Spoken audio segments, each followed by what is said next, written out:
जीवन भर जेल में सड़ जाओगे। तो भगवान से तुलना मत किया करो। लोग कहते हैं मुझे नारी सीता जैसी मिले, अब गुण है तुम्हारे रावण जैसे, सीता कहां से मिलेंगे? हाँ, आजकल की माताएं कहती हैं क्या बहू मुझे सीता जैसी मिले, अब तुम्हारे गुण है मंथरा के जैसे, तो सीता कहां से मिलेंगे? बोली मां के प्यारी लाल की एक बार प्रेम से बोलो राधे राधे। सीता जैसी पत्नी चाहने के लिए तुम्हें राम जैसा बनना पड़ेगा, सीता जैसी बहू चाहने के लिए तुम्हें कौशल्या जैसा बनना पड़ेगा मेरी माँ। बोली मां के बिहारी लाल की। महाराज श्री सुखदेव जी समझा रहे हैं राजन परीक्षित, पार्वती तपस्या में लीन है। इधर भोले बाबा ने देखा कि पार्वती मेरे नाम की बहुत कठिन तपस्या कर रही हैं, तो भोले बाबा ने सप्तऋषियों को भेजा और कहा हे सप्तऋषियों जाओ और पार्वती की परीक्षा लेकर के आओ। देखिए ये मुझसे कितना प्रेम करती हैं, देखिए इनके हृदय में कितना धैर्य है। तो सप्तऋषि जो हैं वो चले, चलते चलते चलते चलते पार्वती के पास पहुंचे। पार्वती जो है वो तपस्या में लीन थी। सप्तऋषियों ने आज पार्वती को महाराज जगाया है, तपस्या खुलवाई है। पार्वती ने अपनी आंखें खोली, देखा सामने संत खड़े, हृदय महाराज प्रणाम किया, चरणों में झुक करके प्रणाम किया संतों को। पार्वती ने कहा हे प्रभु आपके दर्शन मुझे प्राप्त हुए, मेरे भाग्य खुल गए, बताइए मैं आपकी क्या सेवा कर सकती हूँ। सप्तऋषियों ने कहा पार्वती ये बताओ कि तुम राजा की लड़की हो और तुम यहाँ इस जंगल में तपस्या करने के लिए आ गई हो, क्या बात है, कोई बात है क्या? तो पार्वती ने स्पष्ट रूप से कहा बाबा मैं ना भोले बाबा के साथ में विवाह करना चाहती हूँ, तो मैं उनके नाम की तपस्या कर रही हूँ और मुझे बरसों इंतजार करना पड़े मैं इंतजार कर लूंगी, लेकिन विवाह करूंगी तो सिर्फ भोले बाबा के साथ में। बाबा मुझे एक जन्म नहीं 100 जन्म भी अगर लेने पड़े तो भी मैं विवाह भोले बाबा के ही साथ में करूंगी, कुछ भी हो जाए। सप्तऋषि मुस्कुराए। सप्तऋषियों ने पार्वती से कहा लली काहे बाबरी भई हो? तो पार्वती बोली क्यों बाबा? तो महाराज सप्तऋषि मुस्कुरा करके बोले अरे तुम राजा की लड़की हो, तुम्हारे लिए अच्छे अच्छे रिश्ते आएंगे, अच्छे से अच्छा लड़का राजा तुम्हारे साथ शादी कर लेगा, और तुम कहाँ उन भोले बाबा के पीछे पड़ी हो? परीक्षा ले रहे हैं सप्तऋषि। वो भोले बाबा जटाजूट वाले, सर्प बिच्छू गले में डाले, भस्म लगाए, शमशानों में रहते हैं, मुर्दों के बीच में रहते हैं, भूत प्रेतों की सेना है, रहने के लिए झोपड़ी नहीं है, तपस्या समाधि लग जाए तो बरसों तक लगी रहती है, फिर कोई पता ही नहीं कि कब इनकी तपस्या खुले कब इनकी समाधि टूटे, न कोई घर को न कोई बाहर को, न कोई आगे न कोई पीछे है। क्यों अपनी जिंदगी बर्बाद करना चाहती हो भोले के संग में? पार्वती बोली अच्छा तुम्हें नहीं मालूम, तुम मुझे ज्ञान देने आए हो कि हम शादी करें न करें? हैं? लौट जाओ यहाँ से, मुझे तुम्हारे ज्ञान की कोई जरूरत नहीं है, चले जाओ यहाँ से। मैंने तुमसे कह दिया कि विवाह करेंगे तो भोले बाबा के साथ में। तो सप्तऋषि बोले पार्वती अभी भी कुछ नहीं बिगड़ा है, मेरी बात मान लो, लौट जाओ जंगल से, घर लौट जाओ और अच्छे राजा के साथ विवाह कर लेना, क्यों भोले के चक्कर में पड़ी हो? तो सप्तऋषि समझा करके बोले कि मेरी बात मान लो पार्वती, और भोला संग और ब्याह रचा मती, भोला संग ब्याह रचा मती।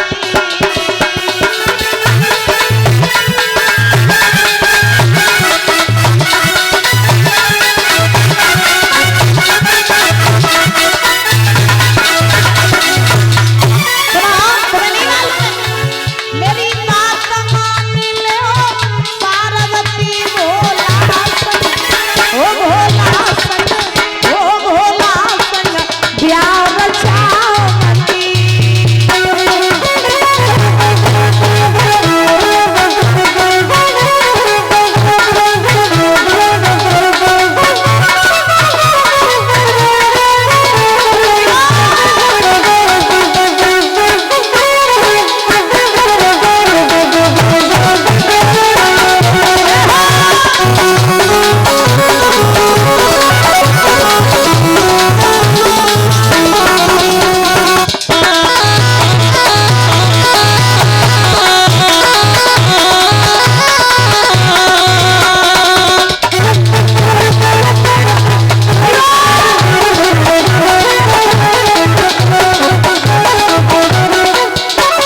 धतूरा खाते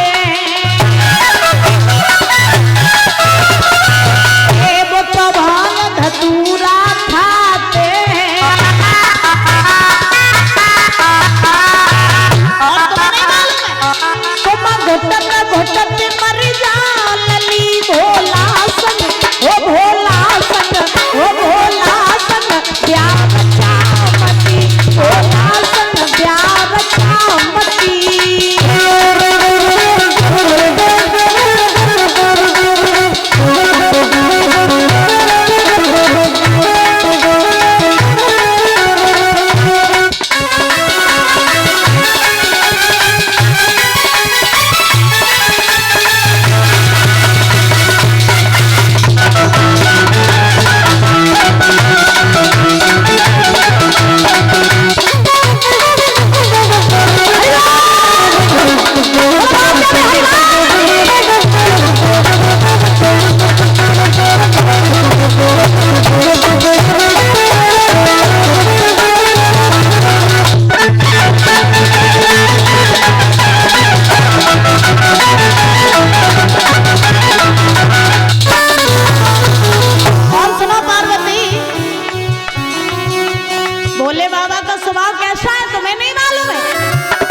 शमशानों में रहते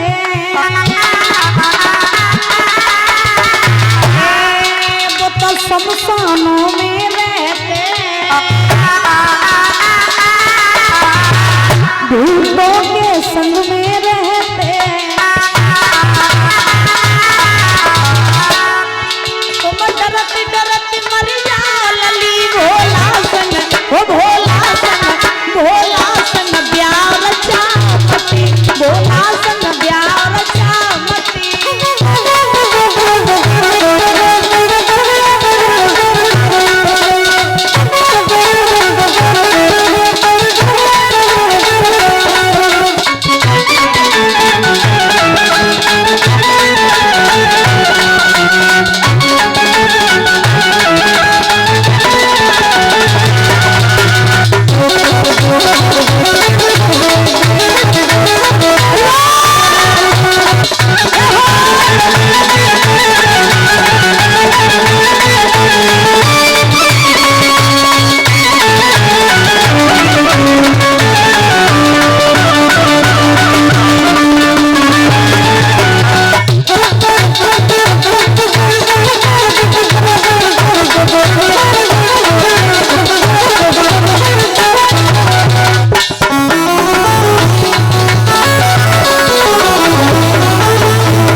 बोलिए भोलेनाथ की प्रेम से बोलो राधे राधे।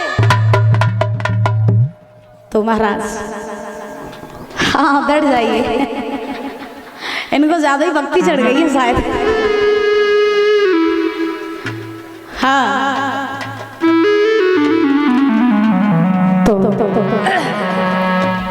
व्यास नंदन श्री सुखदेव जी महाराज राजा परीक्षित को श्रवण करा रहे हैं कि सप्तर्षियों ने पार्वती से कहा कि पार्वती तुम भोले बाबा के साथ विवाह न करो, लेकिन पार्वती ने कहा बाबा मुझे अगर 100 जन्मों तक इंतजार करना पड़े तो मैं 100 जन्मों तक इंतजार करूंगी, लेकिन विवाह करूंगी तो सिर्फ भोले बाबा के साथ, उन्हीं के साथ विवाह करेंगे।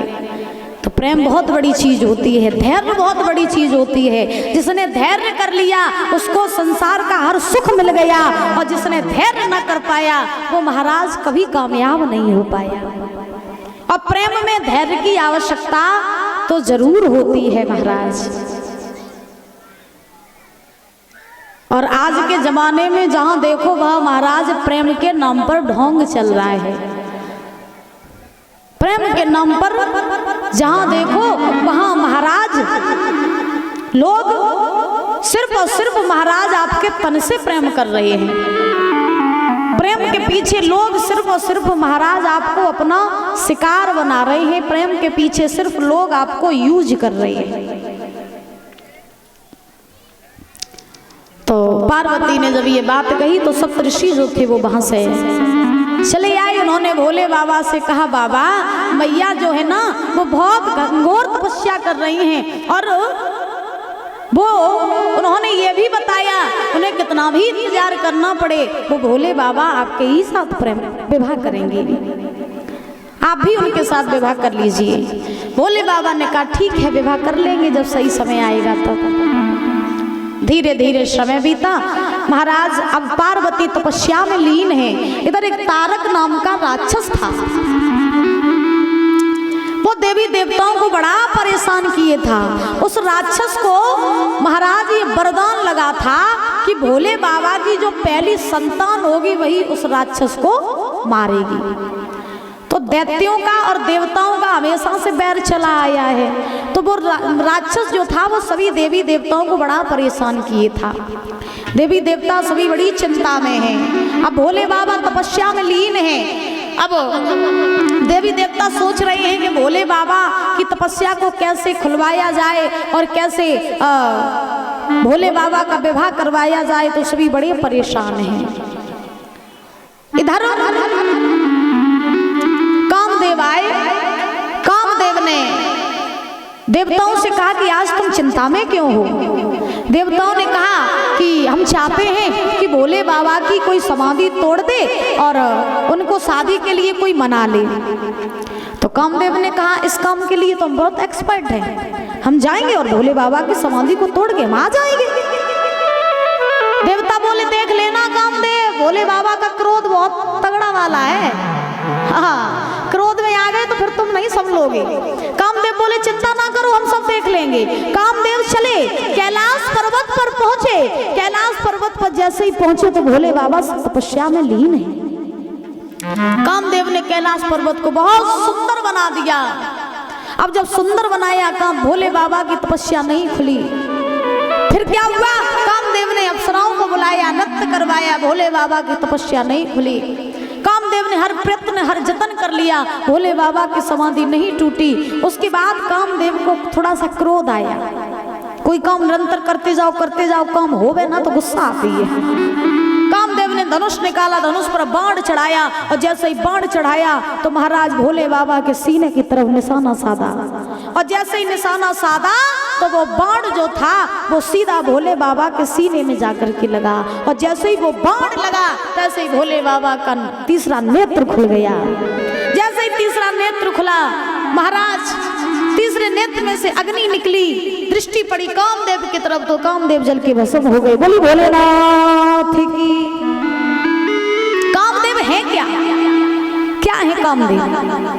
हम भजन करें, हम भक्ति करने के लिए बैठे, हम जप करने के लिए बैठे तो मन में विकार आ जाए, काम आ जाए, भगवान में मन ना लगे, वही है कामदेव। और जहाँ भक्त भक्ति करता है तो कामदेव जरूर आते हैं। लेकिन हमें इतना नियंत्रण करना है खुद पर कि हम जब भजन करने बैठे, भक्ति करने बैठे तो किसी भी प्रकार का कोई भी काम हमारे अंदर प्रवेश न कर पाए।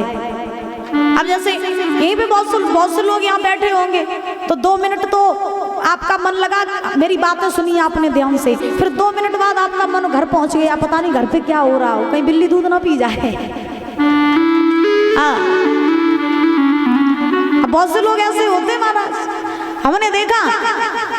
एक बार हम महाराज कथा कहने के लिए एक जगह गए तो वहां एक स्रोत आ रहे हैं, तो सामने ही बैठ गए महाराज। पंडाल के बाहर उतार आई चप्पल। अब वो महाराज बार बार 2 मिनट मेरी तरफ देखे, फिर 2 मिनट उधर देखे।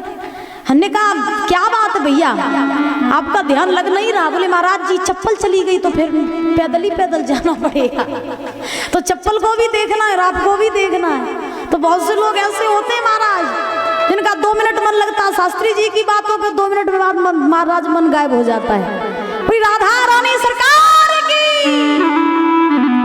तो मन को कैसा बनाना है? मन को ऐसा बनाना है कि कोई भी काम हमारे हृदय में प्रवेश ना कर पाए और हम निरंतर भगवान का जाप करते रहें। तो कामदेव जल के भस्म हो गए। इधर सारे देवी देवता आए, उन्होंने भोले बाबा को देखा कि तपस्या जो है वो खुल गई है। तो सारे देवी देवताओं ने भोले बाबा से कहा प्रभु हम आपसे एक निवेदन करना चाहते हैं। भोले बाबा बोले क्या निवेदन करना चाहते हो? तो देवताओं ने कहा महाराज कुछ ज्यादा नहीं, बस आप अपनी शादी कर लो। विवाह कर लो। बोले बाबा बोले नहीं नहीं मैं विवाह नहीं करूंगा। बोले क्यों? बोले बाबा बोले पहली शादी करी थी सती के संग में, सुबह अपने पिता के यहाँ जाएगी सती है गई। हाँ अब हम दूसरों ब्याह करेंगे तो फिर पता नहीं कैसी आवे, तो हम विवाह नहीं करेंगे, हम ऐसे ही रहेंगे। सही बात है, इसकी शादी नहीं होती वो मस्ती में रहता है महाराज। हाँ फिर वो अपने आनंद में रहता है। और कहा जाता शादी एक ऐसा लड्डू होता है जो खाए सो पछता है और ना खाए सो पछता है। जिनकी शादी हो जावे फिर महाराज कुन्ना में बैठ के रोते हैं, फिर बड़े पछतावे। जब सोचत शादी ना वही होती तो आराम से जिंदगी को जीते। शादी से पहले चाहे जितना कमाओ चाहे जितना गवाओ कोई मतलब नहीं है। और शादी हो जाए तो फिर महाराज पत्नी पूछती है कि तुम 10 रुपए ले गए थे 5 कहाँ कर आए। फिर उसको पाई पाई का हिसाब दो कि आज मैंने ये खरीदा आज मैंने वो खरीदा, और नहीं हिसाब दोगे तो जी माताएं कहती दे आए होगे किसी सौत को। बोली वाक्य प्यारी लाल की। हाँ तो महाराज शादी के बाद बहुत झंझटें होती हैं। शादी से पहले मस्त रहो, आकाश में पंछी की तरह आजाद पंछी की तरह कहीं भी घूमो। और शादी हो जाए तो फिर महाराज पैरों में बेड़ियां पड़ जाती हैं। हाँ याद रखना।